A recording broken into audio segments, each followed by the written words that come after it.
A state report released this past spring showed that more than 14,000 people sought help from Maine's regional domestic violence centers in 2022. Finding Our Voices, it's a nonprofit working to end domestic violence, is using its online platform to allow victims to share their stories in their own words. As News Center Maine's Vivian Lee reports, survivors hope going public will eventually lead to harsher sentences for people convicted of domestic violence. Amanda Place has known Corey Faulkner, the father of her two daughters, for 17 years.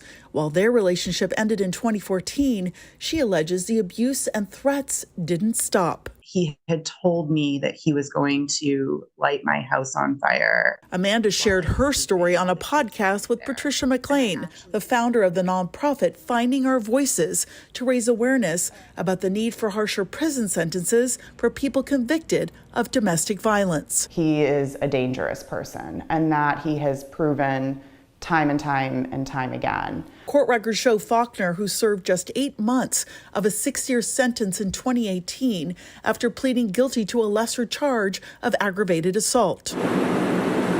On October 30th, Faulkner was the focus of an hours-long standoff with Westbrook police after they received a 911 call from a woman on CV Street saying she had been assaulted and needed help.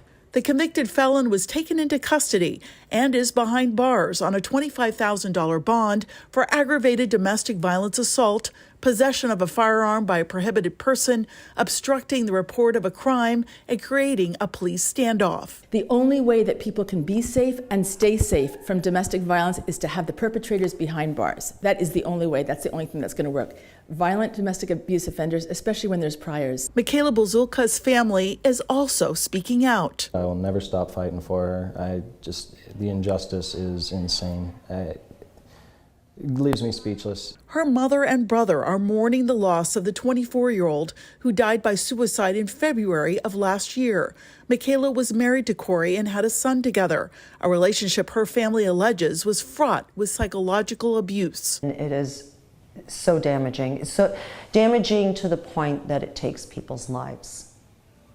And you feel that's what happened with your daughter? Yes. Amanda and Michaela's family are also pushing to reform Maine's family court system. Previous acts of domestic violence don't automatically prevent a parent from being awarded custody or visitation. However, it is a main factor the court considers when determining a child's custody arrangement. Amanda says Corey has had unsupervised visits with her daughters on and off for years. How can you have a healthy co-parenting relationship with somebody who has assaulted you?